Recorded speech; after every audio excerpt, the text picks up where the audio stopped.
ton amour est si grand. Tu l'as manifesté encore à notre égard en nous attirant auprès de toi. Voilà pourquoi nous te sommes infiniment reconnaissants.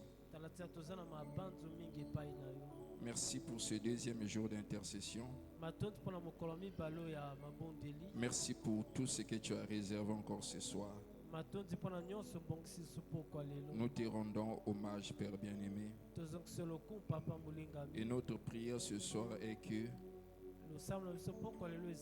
tout ce que tu as réservé pour nous, que cela nous soit accordé, afin que personne ne sorte en ce lieu mépris. Fais-nous grâce, Seigneur, de saisir l'occasion que tu nous as accordée, d'écouter ta parole,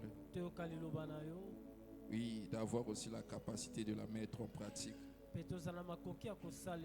Parce que tu as dit, celui qui détourne son oreille pour ne pas écouter la loi, sa prière même est une abomination. Voilà pourquoi nous te prions, Seigneur, pour que nos prières ne soient pas une abomination. Fais-nous grâce d'écouter et de saisir cette parole, pour que celle-ci nous accorde tout ce qu'il faut. Prends le contrôle de ce moment de la prédication. Que ton esprit soit au contrôle. Seigneur, sers-toi de nous encore comme des instruments entre tes mains. Parce que tu as dit, sans moi, vous ne pouvez rien faire. Nous nous recommandons entièrement à toi, pour que toi seul tu sois le maître. Fais en sorte que nos pensées humaines soient effacées et que l'Esprit nous inspire ta volonté ce soir. Parce que seul ton esprit connaît ta volonté. Alors fais-nous grâce au Père bien-aimé de parler encore de ta part. Au nom de notre Seigneur Jésus-Christ, nous avons ainsi prié. Amen. Amen. Amen. Amen. Acclamons notre Dieu. Acclame très très fort. Amen. Amen. Que le Seigneur te bénisse richement. Toi qui es encore là ce soir, alors salue ton frère qui est à tes côtés, salue ta soeur.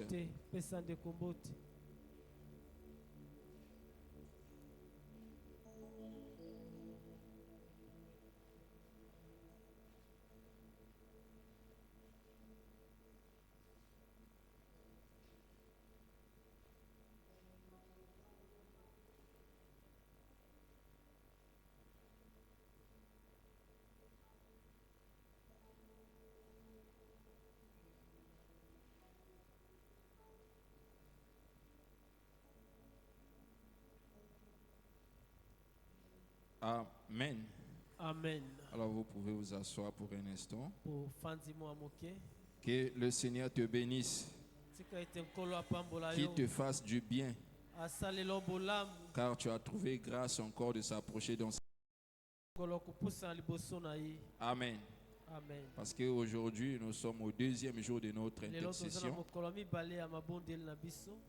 Que le Seigneur te bénisse richement. J'ai compris que tu as obéi à ce que nous avions dit hier. De ne pas tomber dans la tricherie.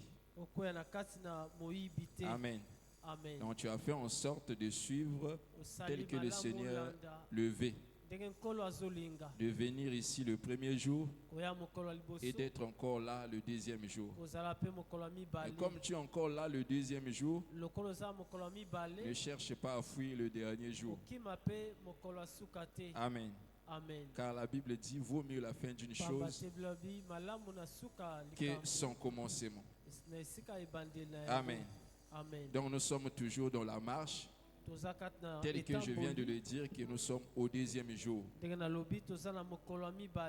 avec notre thème qui est intitulé « Ma haute retraite ». Amen. Amen. Parce que là, c'est David qui parlait.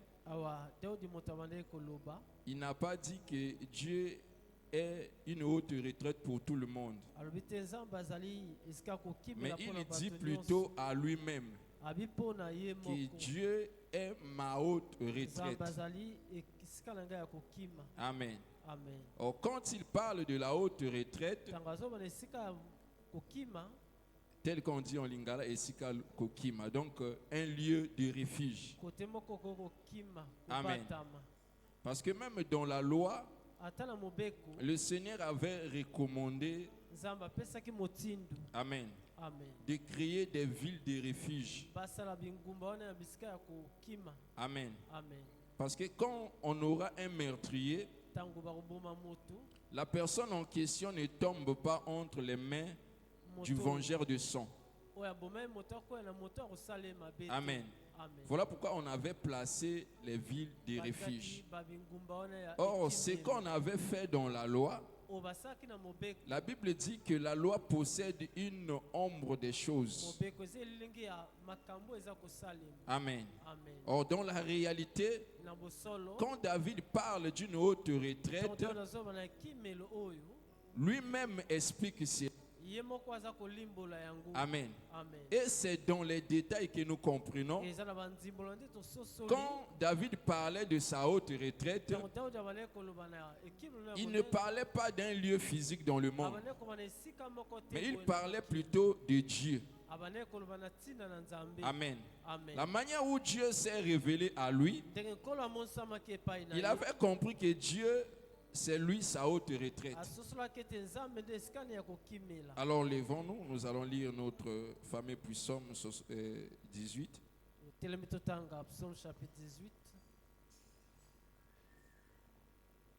Nous allons lire tout simplement le verset 1er et le verset jusqu'au verset 3.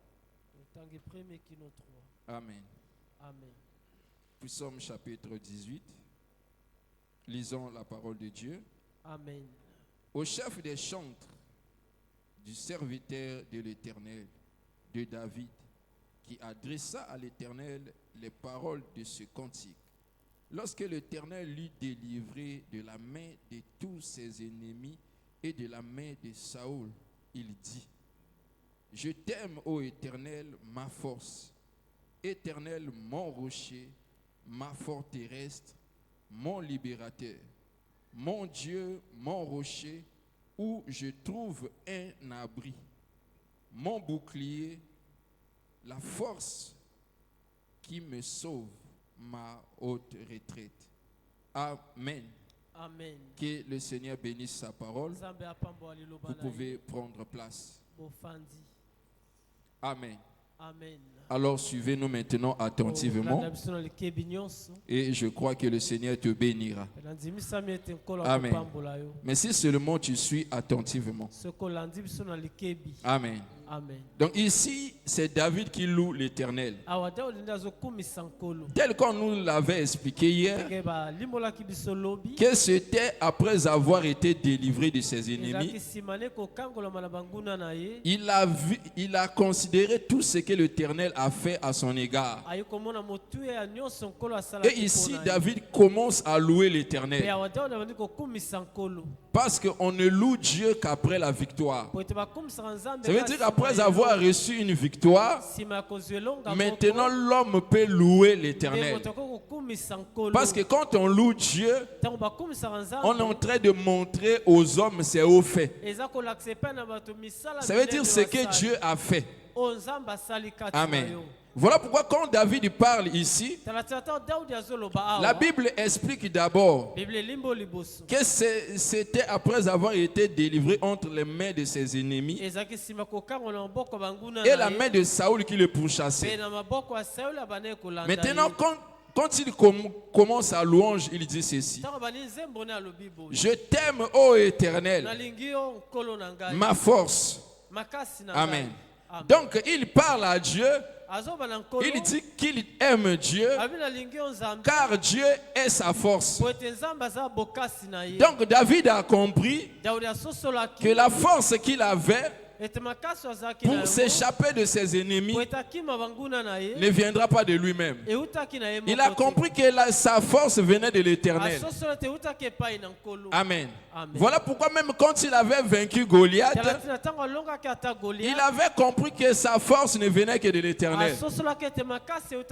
Voilà pourquoi quand les filles de Jérusalem se sont levées pour chanter à son honneur, Amen. David n'a pas admiré cela. Parce qu'il avait compris que sa force ne venait pas de lui-même. Voilà pourquoi ici il dit, Éternel ma force, Éternel mon rocher. Amen. Donc quand Dieu se révèle aussi comme un rocher, ça veut dire que l'Éternel était en train de protéger David. Amen. Parce que quand il parle du rocher, il ne parle pas d'un rocher physique comme ça. Parce que Dieu est esprit. Amen. Dieu est esprit. Donc quand il parle de Dieu comme rocher, il parle aussi d'un rocher spirituel. Mais ce rocher-là, c'est l'Éternel. Amen. Parce que quand Dieu lui-même se révèle aussi, il se révèle comme un rocher. Voilà pourquoi quand David a dit ici, Éternel mon rocher, il n'avait pas tort. Parce que Dieu lui-même aussi se révèle comme un rocher. Amen. Ésaïe chapitre 44. Ésaïe chapitre 44.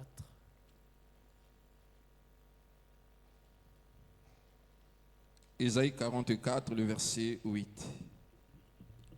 Ésaïe 44, verset 8. Les au nom du Seigneur Jésus-Christ. Amen. N'ayez pas peur. Ne tremblez pas. Ne te l'ai-je pas dès longtemps annoncé et déclaré? Vous êtes mes témoins. Y a-t-il un autre Dieu que moi? Amen. Donc Dieu pose la question. Il parle d'abord aux enfants d'Israël. Il dit n'ayez pas peur et ne tremblez pas. Donc ça veut dire que son peuple était devant l'adversité. Amen.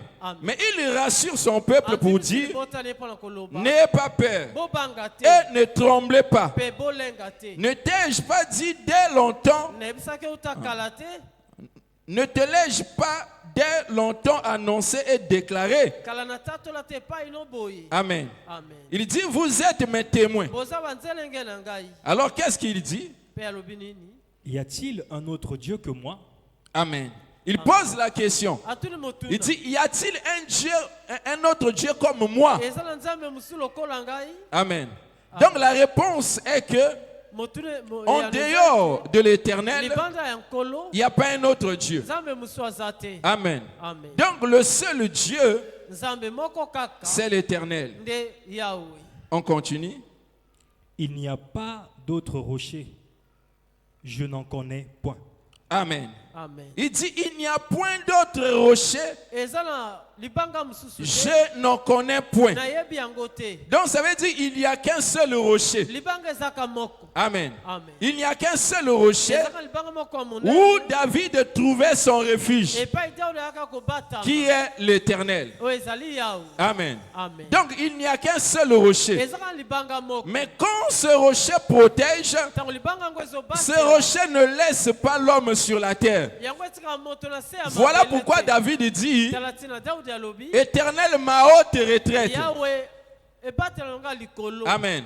Donc ça veut dire qu'il y a plusieurs retraites, mais la retraite de l'Éternel est au-dessus. Amen.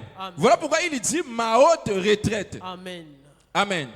Donc la retraite de Dieu là où il protège l'homme, ce n'est pas sur la terre. Amen. Ce n'est pas sur la terre. Voilà pourquoi il se révèle à David comme un rocher. Donc il avait pris David et il a placé David au sommet de la montagne. Or, quand une personne est au sommet de la montagne, là maintenant il est au ciel. Amen. Il est maintenant au ciel. Il n'est pas sur la terre. Mais tout ce que David dit là, ça veut dire que Dieu lui avait ramassé sur la terre. Parce que quelque part, c'est toujours David qui déclare. Prenons cela. Nous sommes toujours dans le livre des psaumes. Psaume 63.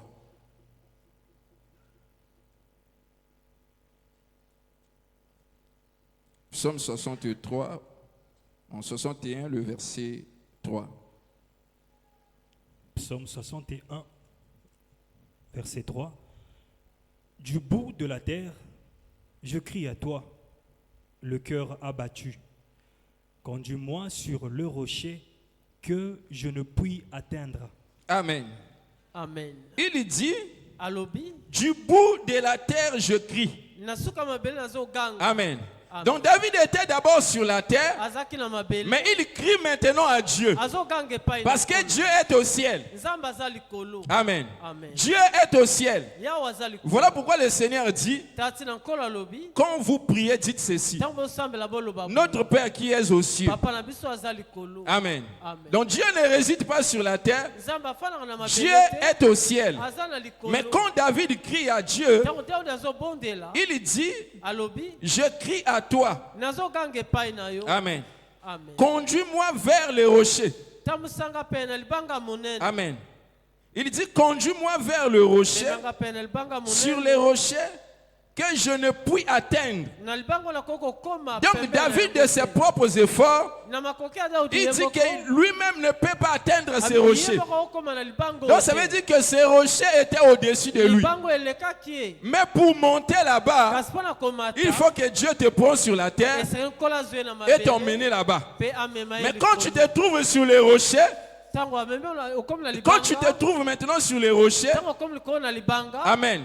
Amen. Ceux qui te combattent maintenant sera au-dessous de toi. Ils ne peuvent plus t'atteindre. Amen. Amen. Parce que parmi les puissances, il y a plusieurs montagnes. Mais toutes ces montagnes ne sont pas des rochers. Voilà pourquoi Dieu dit, il n'y a pas un autre rocher, je n'en connais point. Donc la plus grande montagne, c'est les rochers. Amen. C'est les rochers. Voilà pourquoi David prie à Dieu de les conduire sur cette rocher-là. Parce que David savait, si Dieu les conduit sur les rochers, l'ennemi ne peut pas l'atteindre. Amen. Parce que l'ennemi ne peut pas atteindre ces rochers. Lui-même, David dit, conduis-moi sur les rochers, là où moi-même ne peux pas atteindre. Donc ça veut dire que la personne qui atteint ces rochers, c'est Dieu lui-même. Amen.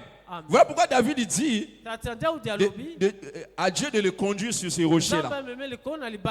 Amen. Mais quels sont ces rochers-là? Le bien-aimé Paul nous explique ces rochers. 1 Corinthiens chapitre 10. À partir du verset 1er jusqu'au verset 4. 1 Corinthiens 10, à partir du verset 1er.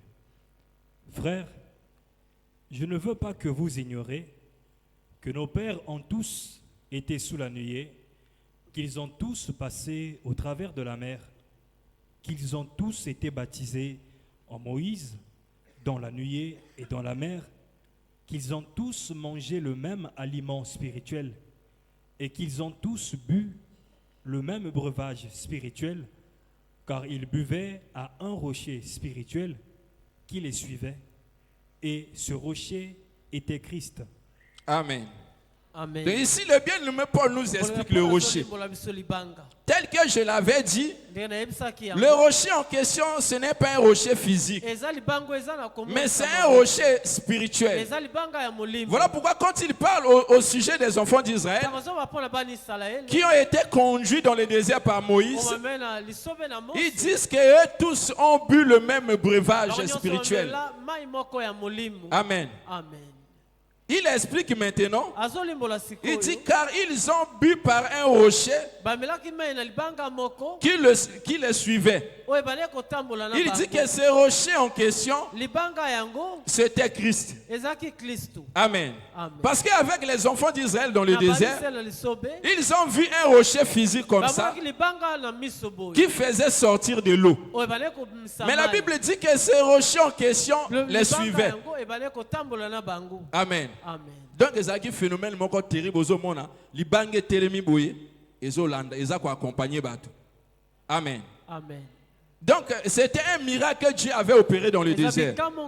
Mais quand le bien-aimé Paul interprète ici, il dit que ces rochers en question, c'était Christ. Amen. Donc, quand David parle du rocher, que c'est son lieu de refuge, en réalité, il parlait de Christ. Amen. Donc, le véritable lieu de refuge, ou encore la haute retraite, c'est Christ. Amen. Donc, celui qui n'a pas Christ en lui, il n'aura plus de protection. Parce que la véritable protection, c'est le rocher. Et le rocher en question, c'est Christ. Mais quand David continue à parler, il lui révèle de plusieurs manières. Il dit encore ce rocher aussi, c'est une forteresse. Amen. C'est une forteresse. Amen. Parce que quand Dieu se révèle ici à David, c'était contre la diversité. Lui-même, David loue Dieu par rapport à ce qu'il avait enduré. Ça veut dire quand les ennemis se sont levés pour combattre David, les ennemis voyaient David. Amen. Les ennemis voyaient David. Mais ils ne voyaient pas plutôt celui qui protégeait David. Voilà pourquoi même quand Pharaon s'est levé pour chasser les enfants d'Israël, amen, arrivé devant la mer Rouge, Pharaon avait dit ceci: attelons maintenant les chars, poursuivons ce peuple et ramenons-les. Amen. Quand ils sont arrivés auprès de la mer Rouge, la Bible dit que le Seigneur s'est levé comme une colonne de feu et la colonne de nuée au milieu des enfants d'Israël et l'armée de Pharaon. Amen. Maintenant, quand le Seigneur a ouvert la mer Rouge, il a permis aux enfants d'Israël de traverser à sec.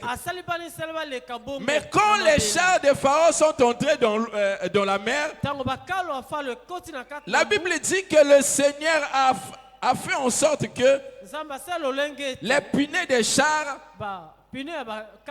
entrent dans la boue.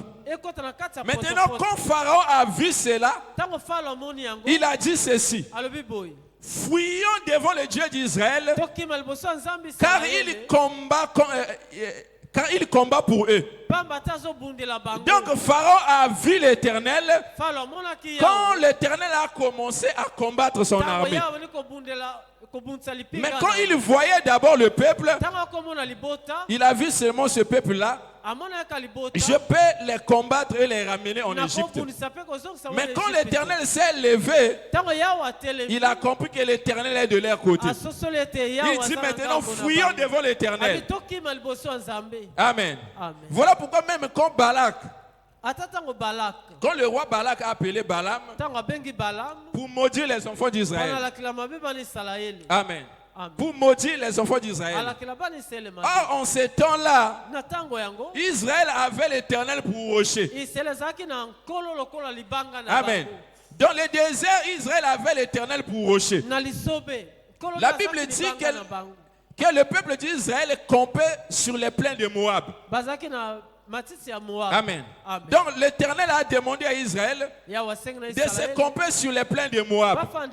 Maintenant, le roi Balak a appelé Balaam de monter sur la montagne. Or, quand ils ont monté sur la montagne, ils regardaient maintenant Israël dans la vallée. Parce qu'Israël, à la vue des hommes, ils étaient sur la plaine. Or, en réalité, Israël était sur les rochers. Amen. Israël était sur les rochers, mais quand Balak regardait Israël, il regardait Israël sur la plaine. Voilà pourquoi il appelle Balaam de monter sur la montagne maintenant pour maudire Israël. Amen. Maintenant, quand Balaam a commencé, amen, il voit maintenant Israël non sur la plaine, mais il voit maintenant Israël au sommet de la montagne. Amen. Il voit maintenant Israël au sommet de la montagne. Or, quand Israël avait campé, c'était sur la plaine. Amen. Pour dire qu'un enfant de Dieu, celui que Dieu a sauvé, celui qui est devenu maintenant en Christ, Christ est devenu son rocher. Bien que tu marches physiquement dans le monde, mais ta vie, Colossiens dit ceci, car vous êtes morts. Votre vie est cachée en Christ et Christ avec Dieu. Amen. Donc ça veut dire que bien que nous sommes dans le monde, quand Dieu nous a sauvés, maintenant notre vie en Christ, tu n'es pas sur la terre. Bien que les gens voient que tu marches sur la terre, mais en réalité tu es au ciel. Amen. Dans les domaines spirituels, tu es au ciel. Là, je parle de la personne qui est sauvée. Parce que quand David a dit, Éternel, ma haute retraite, il ne parlait pas à tout le monde. Voilà pourquoi je t'exhorte, cherche en sorte que Dieu soit aussi ta haute retraite. Amen. Parce que quand Dieu devient ta haute retraite, tu ne seras plus sur la terre. Mais là maintenant, ça accomplira la parole qui dit, vous êtes dans le monde, mais vous n'êtes pas de ce monde. Donc ça veut dire que vous êtes déjà au ciel. Bien que tu marches sur la terre, mais quand on regarde spirituellement, tu es au ciel. Amen. Tu es au ciel. Prenons d'abord Nombre chapitre 23. Là où je parle au sujet des enfants d'Israël. Nombre chapitre 23, les versets 7 à 9. Nombre 23, à partir du verset 7. Balaam prononça son oracle et dit, Balak m'a fait descendre d'Aram, le roi de Moab m'a fait descendre des montagnes de l'Orient. Viens, maudis-moi Jacob, viens, sois irrité contre Israël. Comment maudirais-je celui que Dieu n'a point maudit? Comment serais-je irrité quand l'Éternel n'est point irrité? Amen. Donc, Balak appelle Balaam pour maudire Israël. Mais quand Balak est arrivé, la Bible dit qu'il commence à dire. Amen. Il dit que Balaam m'a appelé. Il m'a fait descendre d'Aram. Le roi de Moab m'a fait descendre des montagnes de l'Orient. Viens, maudis-moi Jacob.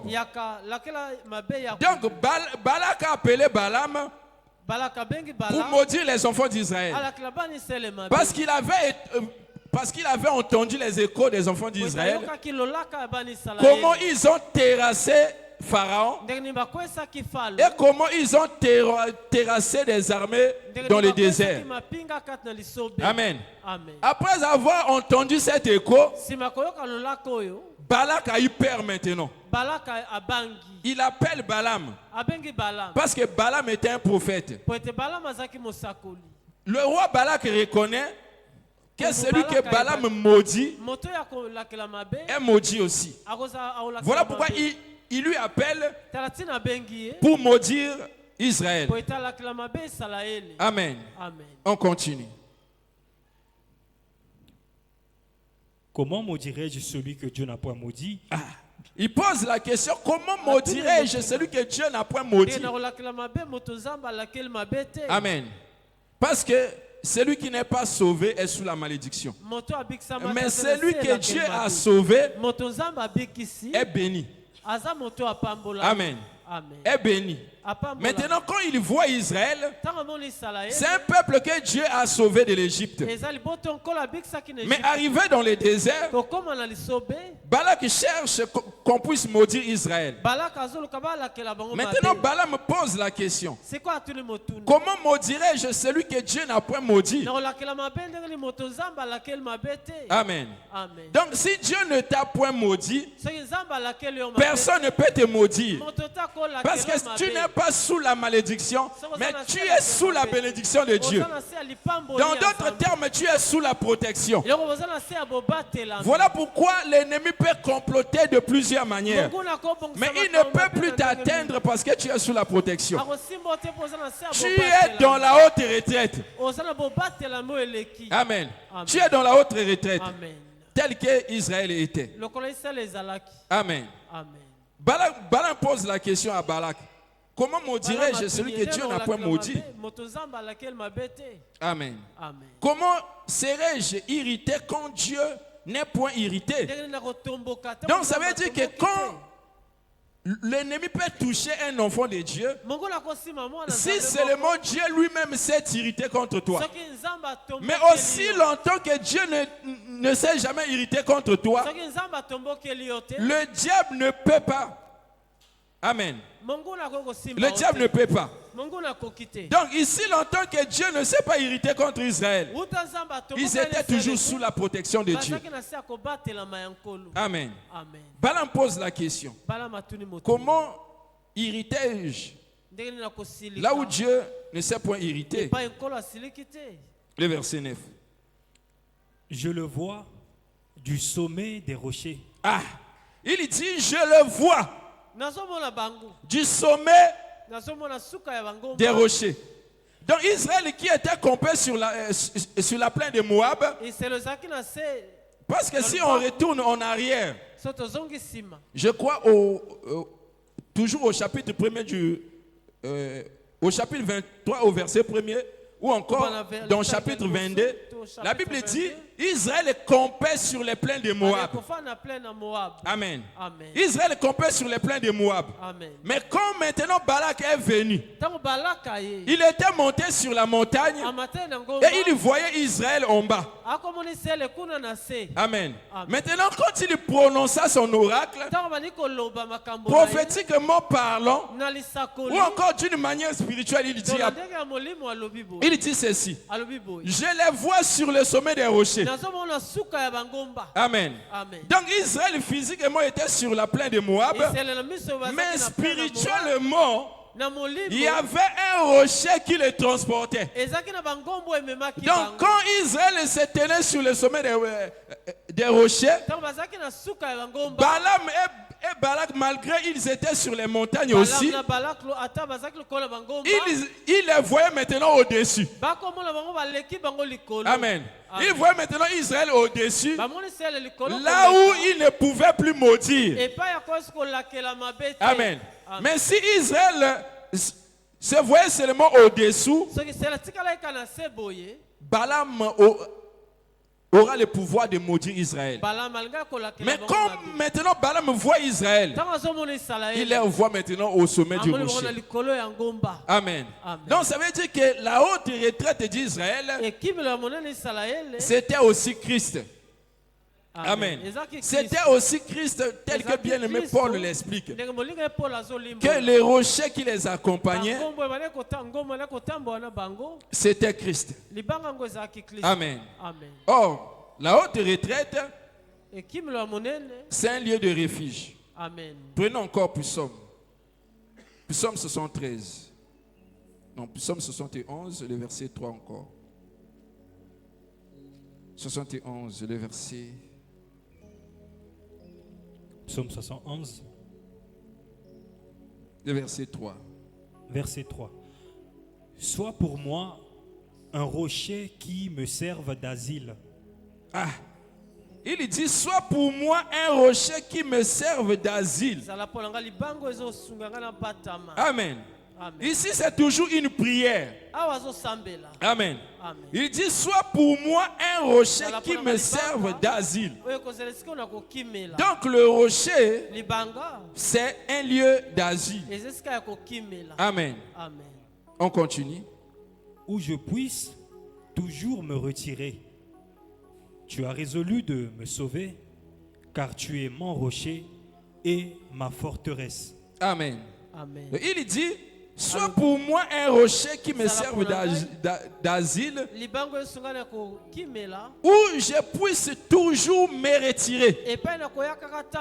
Donc ça veut dire quand les ennemis viendront, le lieu de refuge de David, c'est le rocher. Amen. Il dit, sois pour moi un rocher d'asile, là où me servent des refuges, là où je vais me retirer. Amen. Donc David avait compris, bien qu'il y a plusieurs lieux de refuge, mais le véritable lieu de refuge, c'est les rochers. Amen. Parce que dans le monde, il y a plusieurs lieux de refuge. Amen. Parce que tout le monde a belé à bateau. Ceux qui ont eu même poste pour na banga parfois baliaye à côté formation. Amen. Formation pour naie et autres là lieu ya refuge. Mosusu azongi mboka akekota bambengo be kota bakoko basani bakanga inzoto. Donc pour naie lieu de refuge et autres là bakoko. Amen. Mais pour David, il dit que son lieu de refuge, c'est les rochers. Et il dit que ce rocher en question, c'est sa haute retraite. Amen. Parce qu'une personne peut se réfugier chez les féticheurs. Amen. Mais là où il se réfugie, si son adversaire est plus fort que lui, il sera bouffé. Amen. Il sera bouffé. Mais si tu trouves un refuge qui est l'Éternel comme ta haute retraite, là maintenant personne ne peut t'atteindre. Amen. Là personne ne peut t'atteindre. Mais comme David a dit, ma haute retraite. Amen. Il dit ma haute retraite. Or, pour se réfugier en Christ, il faut que tu sois injuste. Amen. Il faut que tu sois injuste pour se réfugier en Christ. Mais celui qui n'est pas juste est en dehors de cet refuge. Prenons maintenant Proverbe. Proverbe chapitre 18, les versets 10 à 11. Proverbe 18, verset 10 au verset 11. La Bible dit, le nom de l'Éternel est une tour forte. Le juste s'y réfugie. Ah, il dit que le nom de l'Éternel. Donc tout ce que David est en train de citer là-bas, en résumé, il parle du nom de l'Éternel. Donc quand David dit que l'Éternel est mon rocher, donc les rochers en question, c'est le nom de l'Éternel. Quand il dit que l'Éternel est ma force, l'Éternel est mon libérateur, tout cela ne résume que le nom de l'Éternel. Et Proverbe dit, le nom de l'Éternel est une tour forte. Le juste s'y réfugie. Donc pas n'importe quelle personne, mais il parle plutôt du juste. Donc pour se réfugier dans le nom de l'Éternel, il faut que tu sois juste. Amen. Il faut que tu sois juste. Or pour devenir juste, il faut que Dieu lui-même te justifie. Amen. Parce que si Dieu ne t'a jamais justifié, toi-même tu ne peux en aucun cas se déclarer juste. Mais c'est Dieu plutôt qui déclare une personne juste. Amen. Amen. Proverbe dit, c'est le nom de l'Éternel, qui est une tour forte où le juste s'y réfugie et se trouve en sûreté. Donc ça veut dire que si le juste se cache dans le nom de l'Éternel, là maintenant il est en paix, il est en sécurité et personne ne peut le toucher. Amen. Personne ne peut le toucher. Voilà pourquoi cherche en sorte que le nom de l'Éternel soit une tour forte pour toi. Parce que chacun de nous a ses combats. Amen. Mais pour ne pas être vaincu par l'ennemi, il faut que l'Éternel soit ta forteresse. Il faut que l'Éternel soit une tour forte pour toi. Mais Proverbe dit que c'est le nom de l'Éternel. Mais c'est quoi le nom de l'Éternel? Amen. C'est quoi le nom de l'Éternel? Apocalypse chapitre 19. C'est là où vous allez comprendre tout ce que David parle. C'est quoi plutôt le nom de l'Éternel? Le verset, à partir du verset 11 jusqu'à 13. Apocalypse 19, à partir du verset 11. Puis je vis le ciel ouvert, et voici parut un cheval blanc. Celui qui le montait s'appelle Fidèle et Véritable, et il juge et combat avec justice. Ses yeux étaient comme une flamme de feu. Sur sa tête étaient plusieurs diadèmes. Il avait un nom écrit que personne ne connaît, si ce n'est lui-même. Et il était revêtu d'un vêtement teint de sang. Amen. Amen. Donc, Jean voit dans une vision. Amen. Il voit une personne qui sort. Amen. Amen. Sur un cheval blanc. Il dit, la personne en question était revêtue d'un vêtement teint de sang. Il dit, personne ne connaissait son nom. Amen. Personne ne connaissait son nom, si ce n'est lui-même. Donc la personne qui sort là, il avait un nom mystérieux que personne ne connaissait, si ce n'est lui-même. Amen. Si ce n'est lui-même. Maintenant, quand le Seigneur Jésus est venu, il était venu pour faire connaître ce nom-là. Mais comme Jean avait déjà connu ce nom, il nous explique ce nom en question. Parce qu'il avait dit que personne ne connaît ce nom. Amen. Il dit personne ne connaît ce nom. Or, pour connaître ce nom, il faut que lui-même me révèle son nom. Maintenant, quand Jean parle ici, Jean nous donne aussi son nom. Le verset 13. Et il était revêtu d'un vêtement teint de sang. Son nom est la parole de Dieu. Ah, il dit que son nom est la parole de Dieu. Amen. Donc quand David parle d'une forteresse, quand il parle de sa haute retraite, donc le lieu de refuge en question, c'est la parole de Dieu. Amen. Si quelqu'un ne pratique pas la parole de Dieu, il n'est pas sous la protection de Dieu. Donc pour avoir la protection de Dieu, il faut garder sa parole. Parce que Dieu se nomme la parole. Amen. Dieu se nomme la parole. Tel qu'Apocalypse le dit, que son nom est la parole. Amen. Dans Jean chapitre 1er, la Bible nous explique aussi qu'au commencement était la parole. La parole était avec Dieu et la parole était Dieu.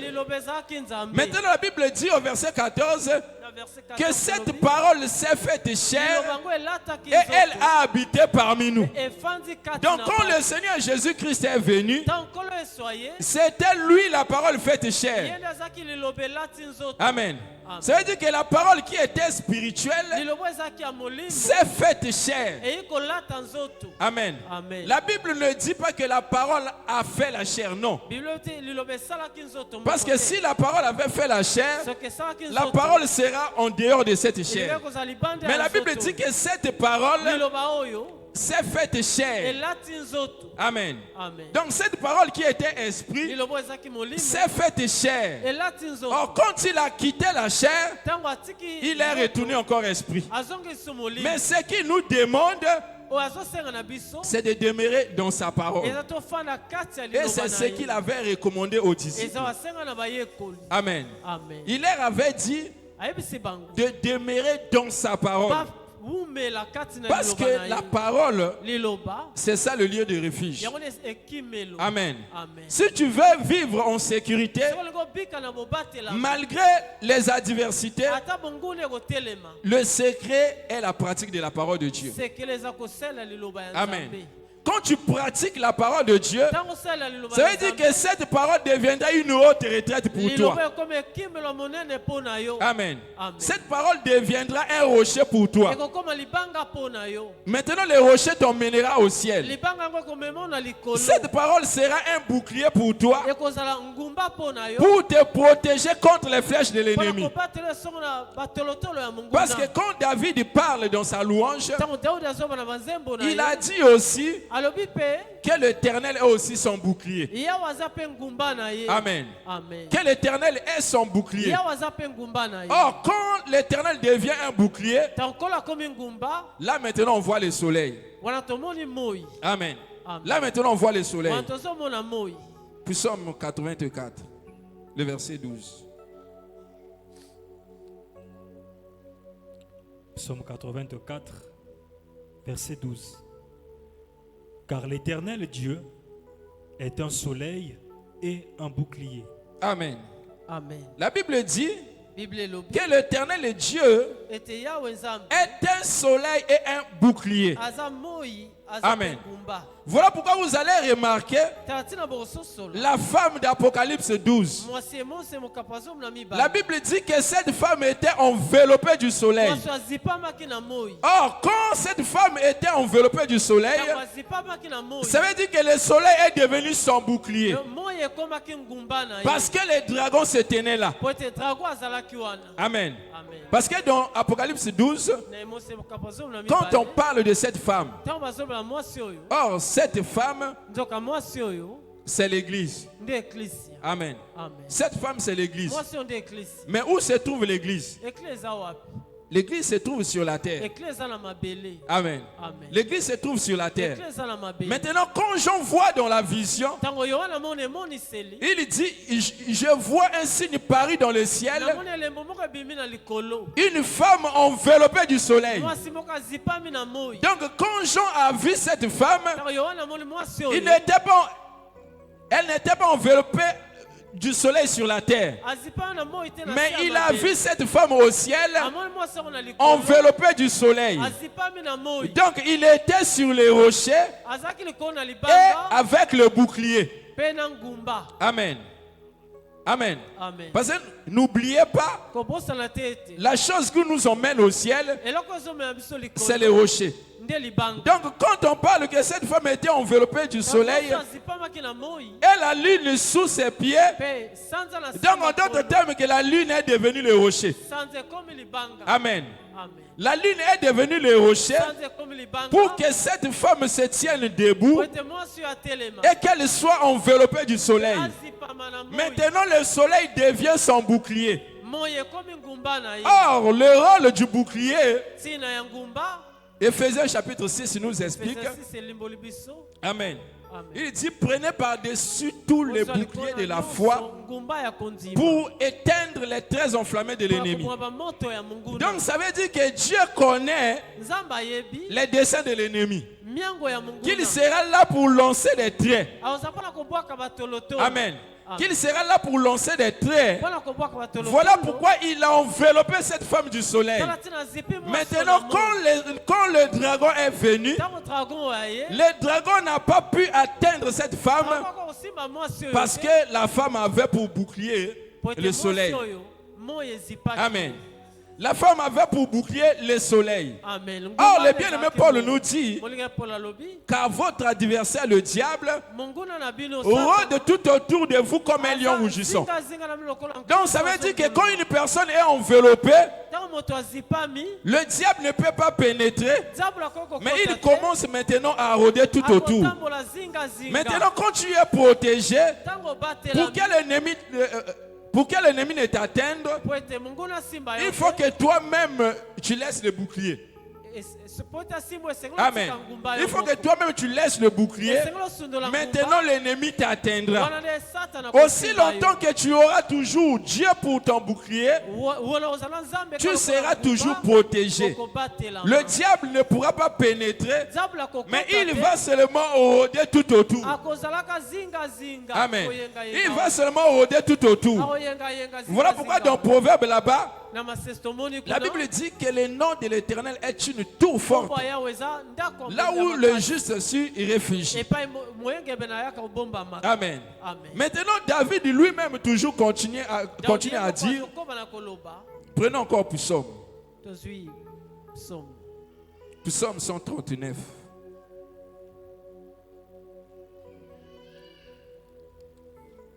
Psaume 139. Prenons le verset 5. Psaume 139, verset 5. Tu m'entoures par derrière et par devant, et tu mets ta main sur moi. Amen. Amen. Ici, c'est toujours David qui parle. Donc, il parle à Dieu. Il dit à Dieu que tu m'entoures par derrière et par devant. Amen. Donc ça veut dire que quand Dieu était pour lui comme un bouclier, Dieu l'entourait par derrière et par devant. Amen. Dieu l'entourait par derrière et par devant. Là, nous nous retournons encore avec les enfants d'Israël. Parce que quand Israël était sorti, Dieu avait placé la colonne devant eux. Mais quand Pharaon venait derrière, Amen. La Bible dit que la colonne qui était devant pour conduire est retournée en arrière. Amen. Est retournée en arrière, mais c'était plutôt pour protéger. Amen. C'était pour protéger Israël contre Pharaon. Donc là maintenant la colonne est devenue le soleil qui entoure. Maintenant Pharaon qui venait comme un dragon ne pouvait pas atteindre Israël. Amen. Il ne pouvait pas atteindre Israël parce que Israël avait pour appui la colonne. Amen. Il avait pour appui la colonne. Amen. Maintenant, aujourd'hui, là, ce que David disait là-bas, cela est devenu aussi notre propriété. Amen. Cela est devenu aussi notre propriété. Seulement avec la personne qui a cru. Mais si tu n'as pas encore cru au Seigneur, tout ce que David a dit ici ne te concerne pas. Amen. Mais cela concerne plutôt les gens qui ont cru au Seigneur et qui pratiquent la parole de Dieu. Amen. Parce que quand tu pratiques la parole de Dieu, la parole devient une haute retraite pour toi dans ce siècle présent et le siècle à venir. Amen. Dans le siècle présent et le siècle à venir. Parce que quand Dieu se révèle comme un bouclier, il ne nous protège non seulement contre la diversité, mais il nous protège aussi contre lui-même. Amen. Il nous protège aussi contre sa colère. Avant de chuter, prenons Apocalypse, chapitre 3, le verset 10. Apocalypse chapitre 3, le verset 10. Apocalypse 3, verset 10. La Bible dit: parce que tu as gardé la parole de la persévérance en moi, je te garderai aussi à l'heure de la tentation qui va venir sur le monde entier pour éprouver les habitants de la terre. Amen. Amen. Donc le Seigneur dit parce que tu as gardé la parole de la persévérance en moi. Donc la première des choses, il faut que la personne garde la parole. Amen. Garder la parole, c'est non seulement écouter, mais garder la parole, c'est mettre en pratique. Amen. Donc tout ce que Dieu recommande, si tu obéis à cela, cela montre que tu es en train de garder la parole de Dieu. Mais quand tu écoutes la parole de Dieu, tu ne veux plus la mettre en pratique. En d'autres termes, tu refuses de garder la parole de Dieu. Maintenant, comme cette église avait gardé la parole de Dieu, le Seigneur lui promet. Amen. Le Seigneur lui promet en disant que parce que tu as gardé la parole de la persévérance, moi aussi je te garderai. Donc Dieu ne garde que les gens qui gardent sa parole. Mais si tu ne gardes pas sa parole, Dieu ne te gardera pas. Bien que tu peux venir à l'église, tu pries beaucoup. Parce que souvent les gens qui ont fait cela. Amen. Amen. Tant que tu as bon bandoki ba liaye. Tant que y église, ya ni kama bondeli. Ba bondela rapona yemo comment on pas bondela mingi. Amen. Parfois moi naza entouré na ba intercesseur qu'on a ta bazo prier mon yemo kopi. Na kombo na Yesu. Esimbangate. Amen. Mais la meilleure protection, la haute retraite, c'est la parole de Dieu. Amen. Ça veut dire que quand tu pratiques la parole de Dieu, même si tu ne pries pas, le Seigneur te gardera. Amen. Parce que souvent quand l'ennemi vient, c'est au moment où tu ne t'attends pas. Amen. Mais pendant ce moment, la parole que tu gardes te gardera aussi. Amen. Il dit que parce que tu as gardé la parole de la persévérance, je te garderai aussi. Amen. À la tentation qui viendra pour éprouver les habitants de la terre. Mais quelle est cette tentation? Ésaïe 26. Les versets 20 à 21. C'est là où nous allons chuter. Ésaïe 26, verset 20. Va, mon peuple, entre dans ta chambre et ferme la porte derrière toi. Cache-toi pour quelques instants jusqu'à ce que la colère soit passée. Car voici, l'Éternel sort de sa demeure pour punir les crimes des habitants de la terre. Et la terre mettra le sang à nu. Elle ne couvrira plus les meurtres. Amen. Amen. Donc ici, l'Éternel demande à son peuple. Parce que ici, le peuple qui lui dit, c'est le peuple qui a gardé sa parole. Tel qu'il a dit dans Apocalypse 3, le verset 10. Parce que tu as gardé ma parole, moi aussi je te garderai. Maintenant dans Ésaïe ici, nous voyons comment l'Éternel garde son peuple. Il dit, va mon peuple, entre dans ta chambre. Amen. Parce que la chambre en question, c'est la haute retraite. Là où David appelle la haute retraite. C'est là où maintenant l'Éternel dit à son peuple, va mon peuple, entre dans ta chambre et ferme la porte derrière toi. Cache-toi. Amen. Parce que nous l'avons dit, que la haute retraite, c'est le lieu de refuge. Maintenant ici l'Éternel dit, cache-toi pour quelques instants, jusqu'à ce que la colère soit passée. Amen.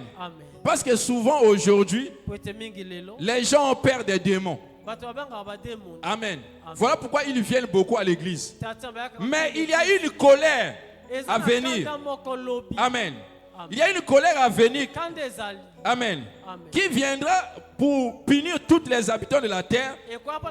Là maintenant, pour se cacher, il faut garder la parole de Dieu. Amen. Il faut garder la parole de Dieu. Donc tous ceux qui n'ont pas gardé la parole de Dieu, au moment de la colère de Dieu ici, personne ne sera épargné. Amen. Personne ne sera épargné. Mais ici, l'Éternel parle plutôt à son peuple.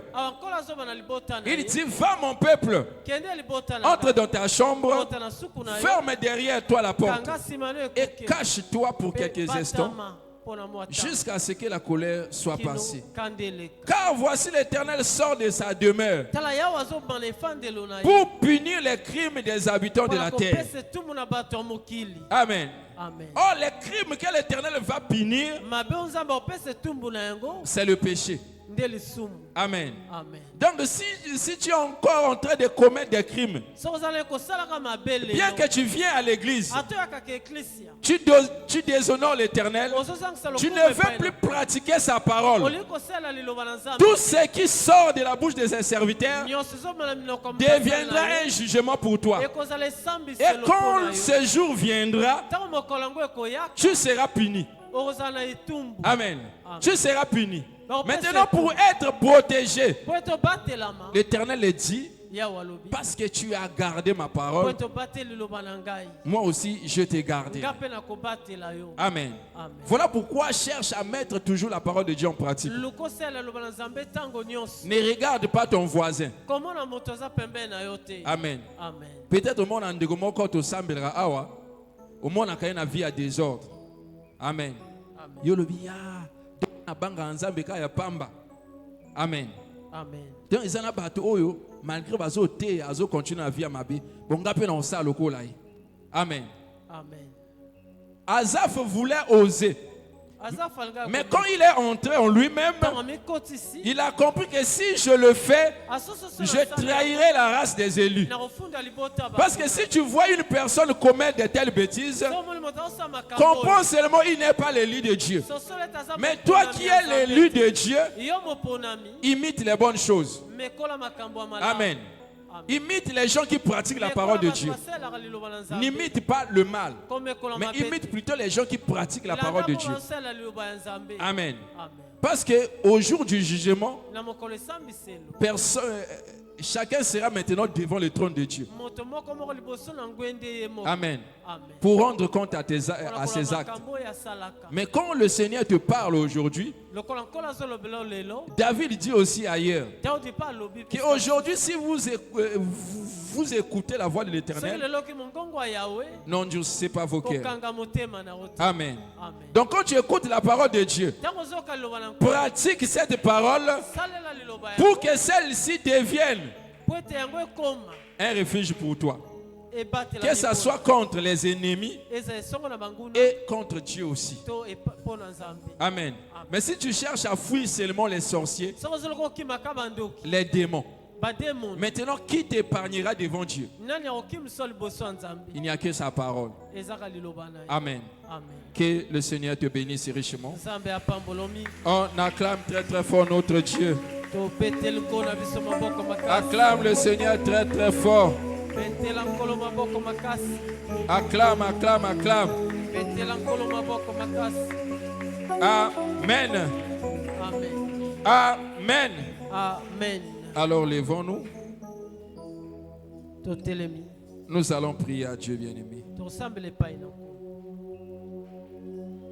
Tu vas prier maintenant à Dieu. Si tu es devenu fatigué, faible, tu n'arrives plus encore à pratiquer la parole de Dieu, ce soir tu vas demander encore son aide. Parce que c'est lui qui est la force Voilà pourquoi David dit Éternel ma force. Donc celui qui donne la force de pratiquer la parole, bien aimé, c'est lui. Lui-même dit sans moi vous ne pouvez rien faire. Alors ce soir tu vas demander son aide. Tu vas implorer sa grâce, bien aimé, qui te donne encore la force là où tu étais devenu faible. Que le Seigneur, que l'Éternel restaure encore la force en toi pour que tu sois encore capable de pratiquer sa parole. Prions au nom de notre Seigneur Jésus-Christ. Alléluia, alléluia, alléluia, alléluia.